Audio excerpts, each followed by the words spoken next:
New York, the greatest city in the world. It's The Late Show with David Letterman. Tonight, executive producer of The Tonight Show, starring Johnny Carson, Peter Lucelli, and a musical performance from Doc Severinsen, plus Paul Schaefer and the CBS Orchestra. And now, the youngest Gabor sister, David Letterman.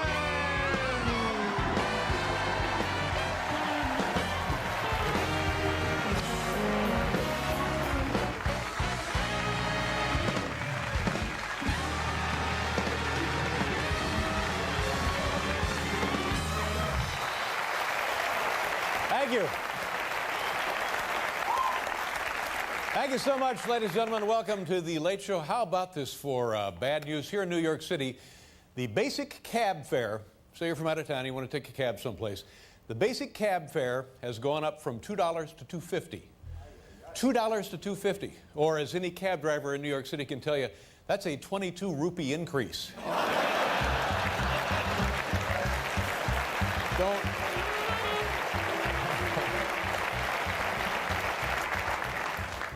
Well, here was a sad story. I hated to hear about this. Paris Hilton, you know Paris Hilton? Paris Hilton has a dog named Tinkerbell, and Tinkerbell was missing for a while. Don't worry, they found Tinkerbell. They found the dog. Tinkerbell was with the Taco Bell Chihuahua making a sex video. So it has a happy ending.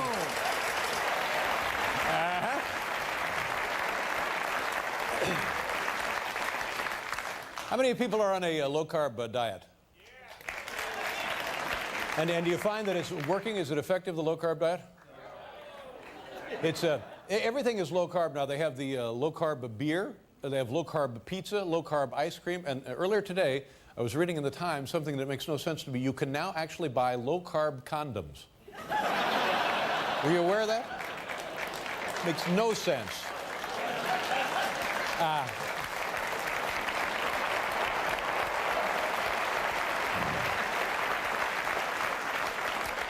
This was interesting and kind of a strange. John Kerry, you know John Kerry, came.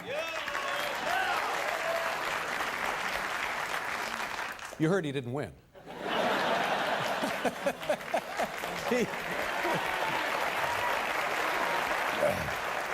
Well, he was criticized for throwing away his military service medals back in the 70s. So, not to be outdone, today President Bush threw away his National Guard spotty attendance ribbon. Heaved it. But, you know, President Bush was overseas. He was in Rome. He was visiting the Pope. Did you see those photos?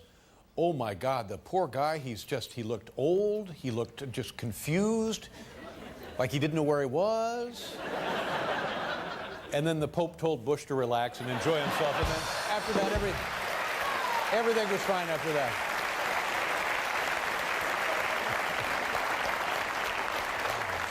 And then on his way back, President Bush stopped in Canada where he received a cool reception. But on the bright side, he was able to go to a Canadian drugstore and fill his prescriptions. So that was something good for him.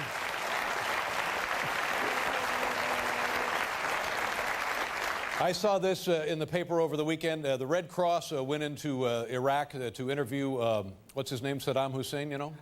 Yeah. And he's apparently out of it. He kept asking, when is Sean Penn coming back? That's a bad sign. But this is kind of exciting. These guys have built this rocket ship, and they're sending people into outer space. It's unbelievable. They went up and they set new records, new altitude records for civilian spacecraft, 50 miles into space. 50, and from that height, you know this probably, there are two man-made things that are visible from 50 miles up. One, of course, is the Great Wall of China, and the other, Donald Trump's hair. That's right.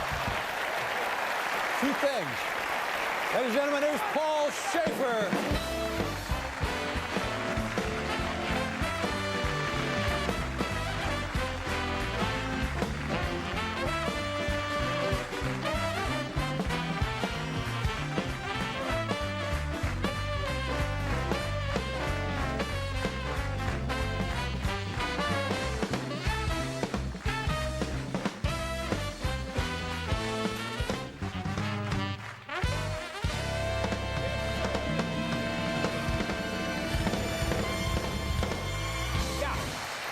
does that sound? That's the thing. That's the song. Sounds tremendous. And, you know, the more you think about it, there are so many things to miss about Johnny Carson.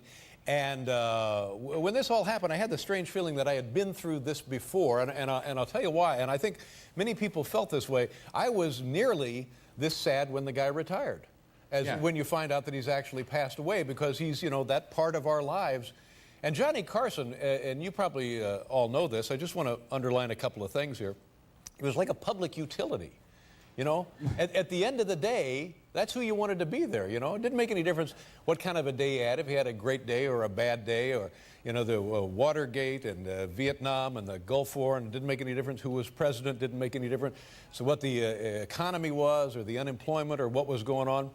At the end of the day, the guy you wanted there was Johnny Carson. What a tremendous luxury, if you think about it, to be tucked in at night by Johnny Carson. Well, that's so true.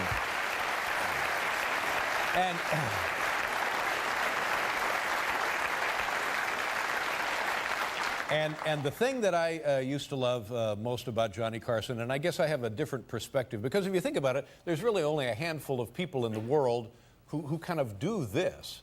And so the thing that I used to love about Johnny, because it's really difficult, and the thing that you really take the most pride in is making people laugh. You know, you come out and there's an audience full of folks and you want to make them laugh. The best part about Johnny is when a joke would not go well. And he would look at the audience and give them that look like he had just bought them drinks and nobody said thank you. And then he would go on, and maybe 2 or 3 more jokes wouldn't work. And then Doc and the band would start playing, was it Tea for Two or something like that? Yeah. That's right. That's right. and then Johnny would start dancing. And it was the funniest thing of the night and the funniest thing of the week. And to be able to get people to laugh like that in such an effortless fashion was unbelievably admirable. And then the way that you know that Johnny was such a tremendous part of your life is on the nights when there would be a guest host. And you'd be waiting all day to see Johnny, and you'd tune in, and there was a guest host, and it would make you angry. And you would be steaming mad, but not at Johnny. I like that you would always take out your anger on the guest host. On the host, yeah. The poor stooge who was filling in for Johnny. Yeah. Tell me about it. But it made such a tremendous difference to have. And you know, we're not talking about 5 years or 10 years or 20 years. This guy did it for 30 years. 30 years. He was part of our life. You know, several generations, you know, my age, my parents, people older, people younger. And I guess it was Steve Allen. Well, they before that they had the Broadway whoop-de-doo with Jerry Lester or something. Right. Buddy Lester, I don't know who it was. And then it was Steve Allen, who was the first Tonight Show host, and then it was Jack Paar. And Steve Allen was a remarkable talent. He was tremendous. And Jack Paar was an incredible talent also. But the Tonight Show didn't really become the Tonight Show until Johnny Carson started to host it. And he created the template for that show. And everybody else who was doing a show, myself included, we're all kind of secretly doing Johnny's Tonight Show. And the reason we're all doing Johnny's Tonight Show is because you think, well, if I do Johnny's Tonight Show, maybe I'll be a little like Johnny and people will like me more. But it sadly doesn't work that way. It's just, if you're not Johnny, you're wasting your time.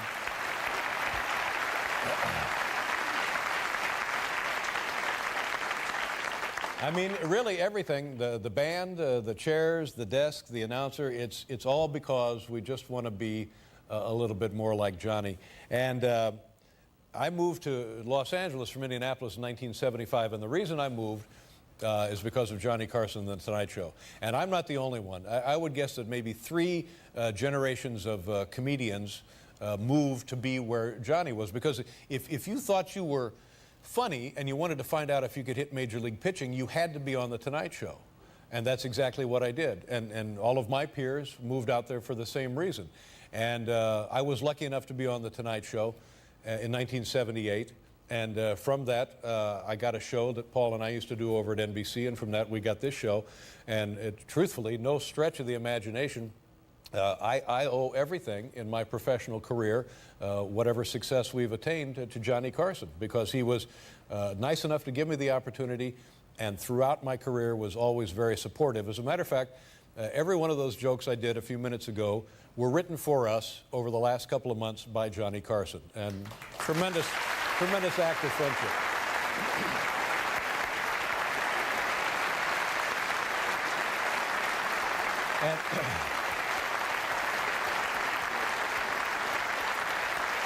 And there's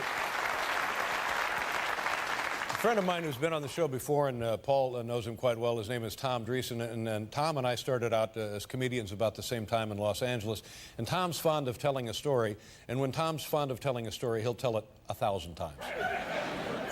But he's fond of telling this story, traveling around, and people say, "Oh, hi, what do you do?" And he says, "Well, I'm a comedian." And invariably, people would say to him, "Oh, you're a comedian. Have you been on Johnny Carson?" And of course, what this meant was, as far as the world is concerned, if you had not been on Johnny Carson, you just weren't funny. And by God, that was the truth. Absolutely. That doesn't exist anymore either.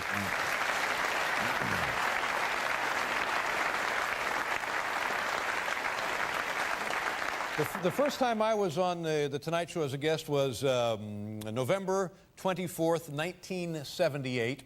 And I was on, I don't know, a couple dozen times after that. And of all of the appearances that I made with Johnny, there is one thing that people today still ask me about. And they think it was unbelievably funny, and they can't get over it. And they always, did that actually happen? And what was the deal on that? And the interesting thing about this, it had nothing to do with me. It was all Johnny.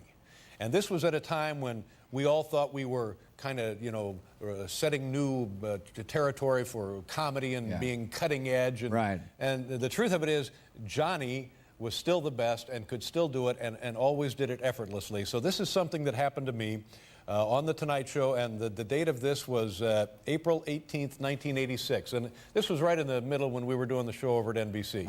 So I go out to California, and Johnny's nice enough to put me on his show, and this is what happened. I went by your house this morning on the way to work. No. And I want to show you. I took this picture myself. Right. Would you roll the tape that we made this afternoon since you have come? This is a view of the truck.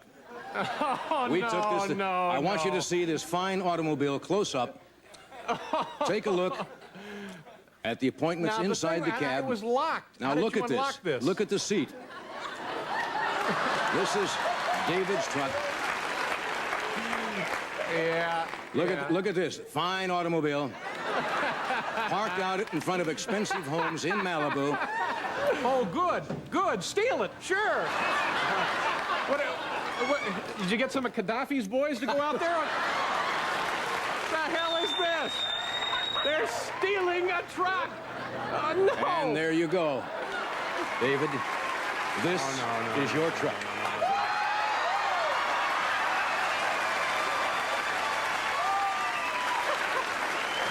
Look at this fine. Now look at. Wait a minute. He scratched the damn truck. Look at this fine automobile. This wasn't here before. How about that for an idea? Oh, your truck.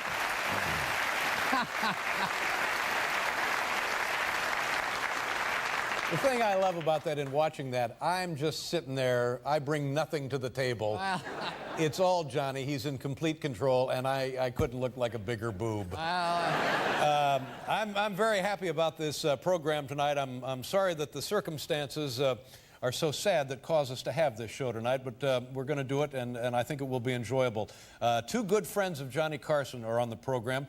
Our first guest tonight is Peter LaSalle. He was the producer of The Tonight Show along with Fred DeCordova for 20 years. And our other guest, Doc Severinsen, 25 years, the leader of the Tonight Show band. That's the show, ladies and gentlemen. We'll be right back with Peter LaSalle.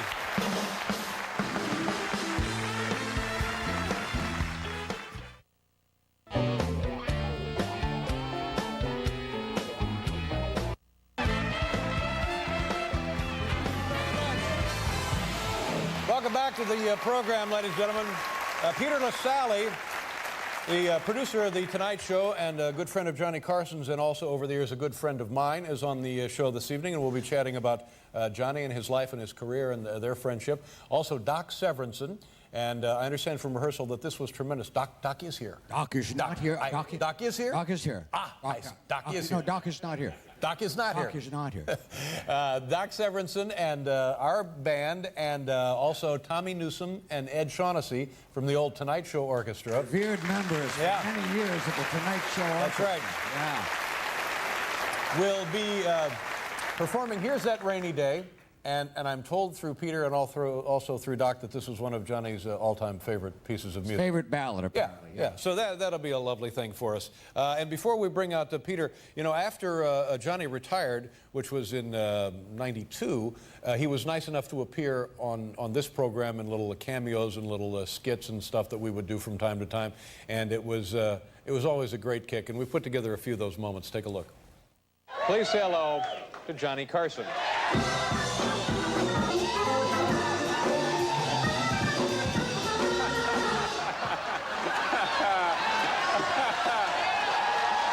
You will find out, David, after a few years, this is the only way I can talk with anybody. I was out to dinner last night at a restaurant. I take this with me. Yeah. I go home after the show. I use this in our bedroom. I do not perform well without this desk. You know, I noticed something right off the bat. I think your desk is bigger than mine. Well, another 20 years, you will have this desk.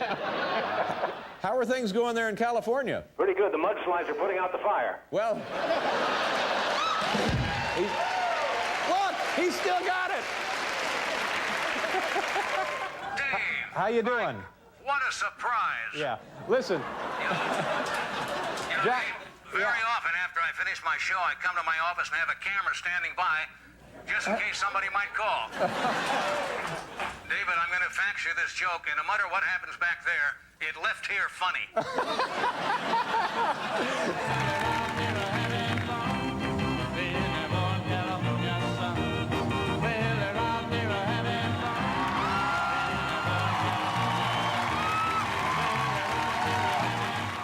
Johnny, can I have the top 10 list?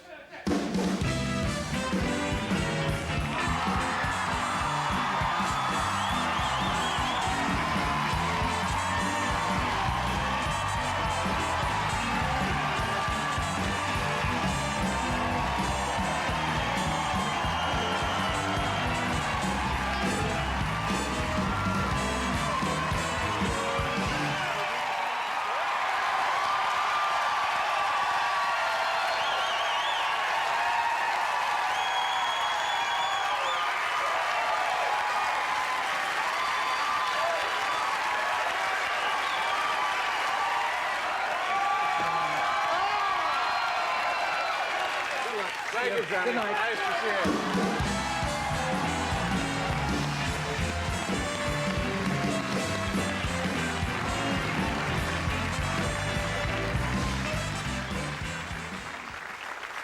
you. Is there anybody that good? No, sir.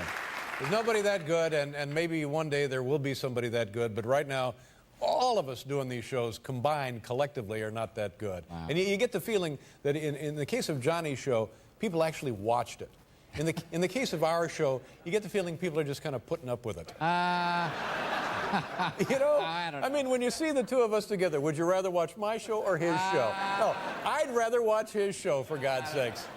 For more than 20 years, our first guest was producer for The Tonight Show starring Johnny Carson. Please welcome Peter LaSalle, ladies and gentlemen.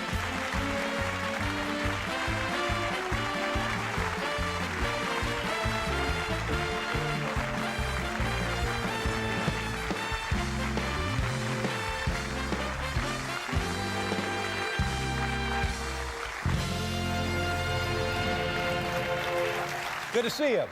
Thank you. You know, when this happened, and you're the person who told me all about it, I thought about it for a couple of days about what we would do on the show, and the more I thought about it, it came to me that I would love to have you on the show, and I want to tell people right now that I had to beg you, I had to plead with you to come on the show, and you said, please, I'll be a horrible guest, I'll be nervous, it will be awful, and I said, no, it won't. It will be wonderful and would make me feel so great if you would do it. And out of your kindness for me, you said you would be here, and that means a great deal to me. Thank you very much.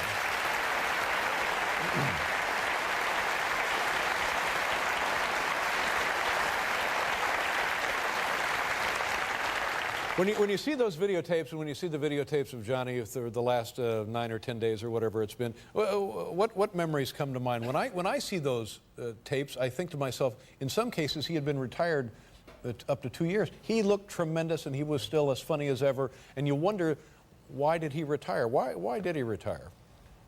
He always felt that, we talked about this for many years, he always felt he shouldn't stay too long at the fair. Mm-hmm. I mean, there were two big stars, Bob Hope and Jack Benny, who he felt just stayed too long. Mm-hmm. And they weren't the Bob Hope of the olden days. Right. And he said, please tell me if I stay too long that it's time to go. And once I do retire, remind me not to go back.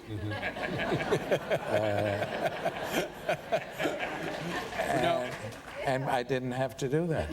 See, that was, I think, surprising to most people, because once you got not comfortable, but once you accepted the idea that he was retiring, we all assumed that he would come back from time to time in various forms. And I know people tried to get him to come back, and he just Absolutely. did not. Now, did that surprise you, that the cutoff was so complete, total?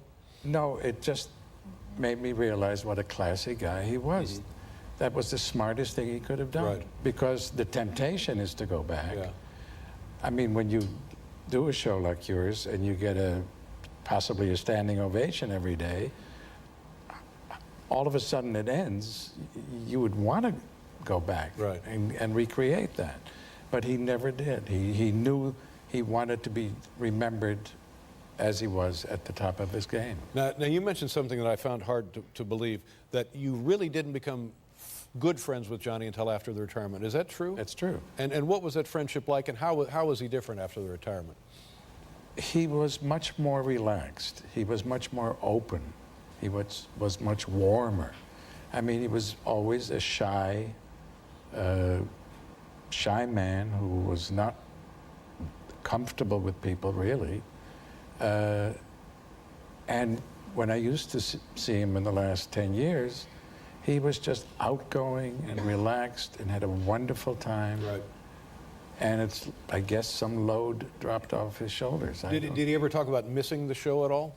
Well, the one thing he missed about the show was doing the monologue. He loved the monologue. And he would pick up the papers in the morning and write jokes from the paper for his own amusement. And then he would call me. It's true. He would call me and read them to me over the phone. And I thought they were hysterical, and I'd laugh like crazy. They were real good Johnny Carson jokes. But he had no outlet for them. So after a couple of times, I said, you know, who would love these jokes? Dave, you should send them to him. And he said, no, I don't want to do that. That would put pressure on Dave, because he'd feel he'd have to do them to be nice. Then finally I convinced him that it was okay to do them, and he sent some jokes to you, and you used them on the air, and he was delighted, because he was delighted that you did them, and he was delighted that the audience laughed at them, and gave him a great pleasure. Yeah, well, it was a tremendous thrill and a boost for us, because we're just sitting here day in and day out and day in and day out. You get a call from Johnny Carson, and he's got jokes for you. I mean, it's like it's like Christmas morning, for God's sakes. Now let's talk a little bit about when you first met Johnny and when you went to work for Johnny. Did he ever get upset about the show? Was there ever any anger, either on the show about something that went wrong, or after the show? Were there meetings, or did he ever scream? Or he would really get, no, he was not a screamer, but he would get angry when there were technical problems. Technical problems. Oh, technical problems. Technical problems. All of a sudden the sound went out or a light went out. And afterwards downstairs in the postmortem, he would say, now what in God's name happened? How is it possible that this mic was dead when it should have been open? And our director, Bobby Quinn, would always give him the same answer, and he didn't seem to notice it. It was the same answer every time. Somebody must have kicked out the plug. That was fine. And that was enough. You're doing fine. Just relax. We'll be right back with Peter LaSalle, everybody.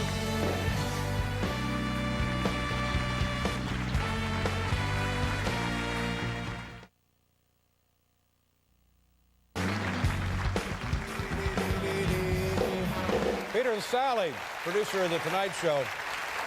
It was always my impression, even before I got to know how things were working out there, that Johnny Carson was bigger than NBC, bigger than television. And you must have had a sense of that working there. I mean, you felt that way, I'm sure. Well, the nice thing about working under those conditions is the network wouldn't bother me. Right.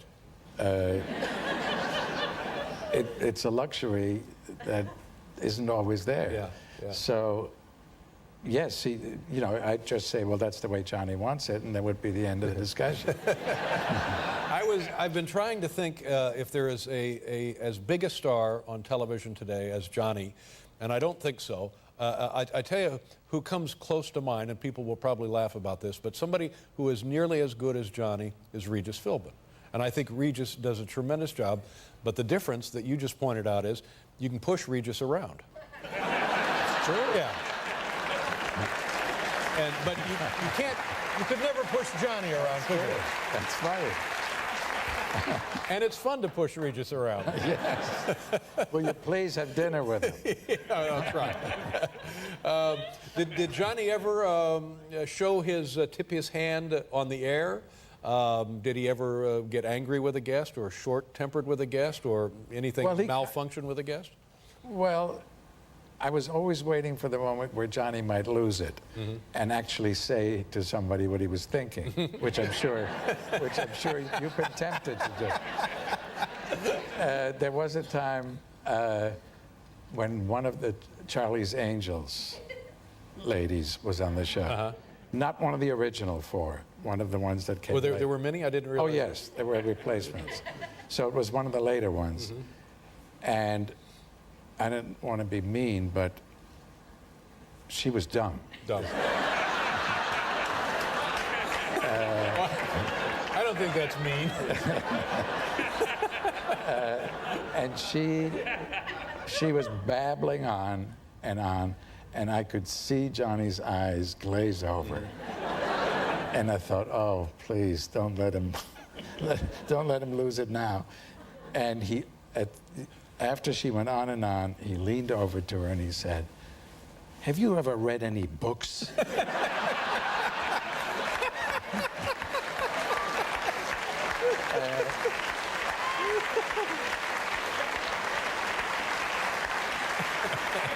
That's when I knew he had lost it. Yeah. Now, the one thing that Johnny always joked about, seemingly from very early on, was divorce. He was married and divorced. He was married 4 times, divorced 3 times. Right. Is that right? And when something traumatic like that happens in your personal life, did it make a difference in how he was at work? Did it make a difference in how he was on the show? Yes, Johnny would sometimes be moody, and you knew he was angry about something. Right. But we never were sure whether it was a problem at home or a problem in the office. We told ourselves it was a problem at home that had nothing to do with us. But he'd get a little snarky. But as you told me upstairs, he sort of got better at it as he went through the more divorces. It got easier. Yes, no, the divorces got easier, but they got more expensive. That's right. Now, I talked about, and of course, everybody loves this. He's telling his jokes. They don't work. maybe one or two more doesn't work, and then he starts to dance. Right. And a lot of my buddies would speculate over the years that he sometimes would deliberately drop in jokes that he knew would not work, so he could work that routine. Is there any truth to that?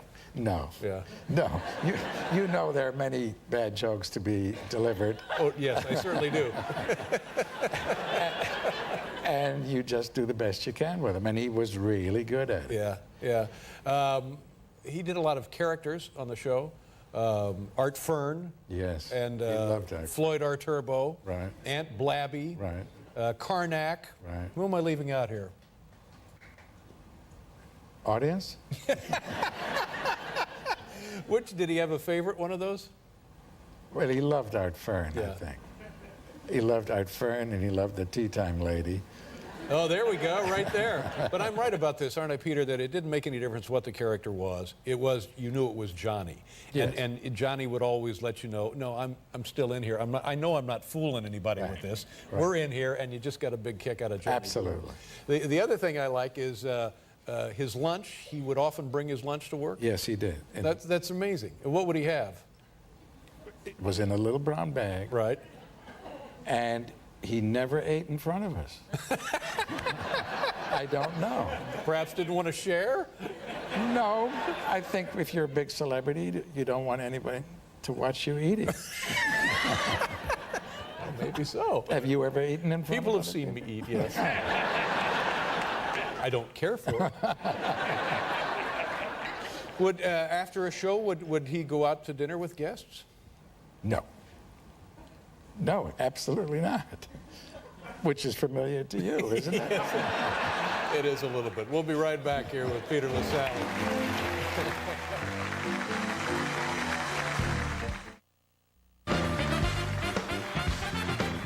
Yes, sir, Ray, Peter LaSalle.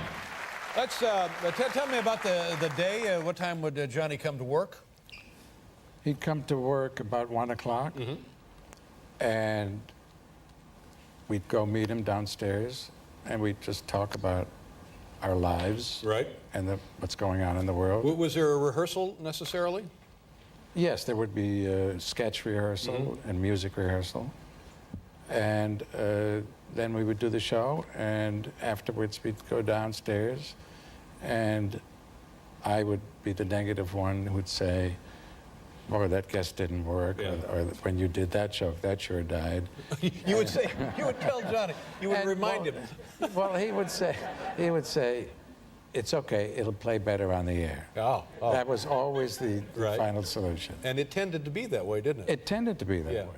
At the time, you think it's terrible, Right. and then when you watch it on television, it's And okay. what was his attitude if you did have a show that was just a complete train wreck? What was his attitude, and did it affect him the following day? No, absolutely not. He would say, hey, there's always tomorrow. Let's not even beat ourselves up. Right. Tomorrow's show will be great. That's just tremendous. That's just tremendous. It was a good Yeah, attitude. yeah. And Peter, you must, I mean, this represented a great portion of your adult life, your pursuit. I mean, the pinnacle of your career was working with Johnny Carson, for God's sakes, and knowing him as a friend. I mean, the loss must have been crushing for you, huh? It was terrible, yes. You know, the last week or two, he was really having trouble breathing. Yeah. So it was a surprise, but not a shock to you then? No, it was not a shock. Yeah. I remember one time we were out in California, and we were out there for some function, and the entire staff was having dinner at a restaurant out there. Do you remember that? Yes. And we run into Johnny Carson. Right. It was the first year that we were nominated for an Emmy for your show. And we would go out there, and it became an annual event.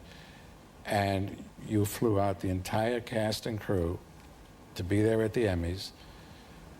And we took over the patio of a Malibu restaurant because we were about 70 or 80 people. Right.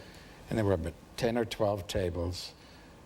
And it was just a big, big crowd. And somebody told me that Johnny happened to be in the same restaurant that night. So I went over to him and I said, God, it would be so nice if you could just say hello to Dave and meet some of the people. It would mean a lot to them if you could just say hello. And at the end of his dinner, he came over and said hello. And I had mentioned that it was the staff. And so he came over, and then he was very gracious, sat down at the table with us, and then he left. And at the end of the evening, we went to pay the tab, and the maitre d' said, Mr. Carson has already taken care of it. Right. And we thought, oh my God, how generous. I mean, it's unbelievable. So the next morning I called him, and I said, that was so nice of you. I mean, how generous you are. It's incredible. And he started to laugh and said, you know, he laughed his old Johnny Carson way, and he said, you know, I didn't know that all those people on that patio were with you.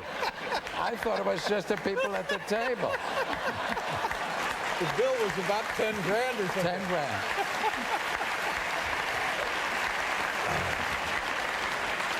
Well, I can't thank you enough, Peter, because I really realize I'm treading on our friendship, but thank you very much for being here. And I'm right about one thing. We'll not see the likes of this man again, will we? No, we won't. Yeah. No, absolutely. there's only one Johnny Carson. Good to see you. Take Thank care you. of yourself. Peter LaSalle. We'll be right back with Doc Severinsen, everybody.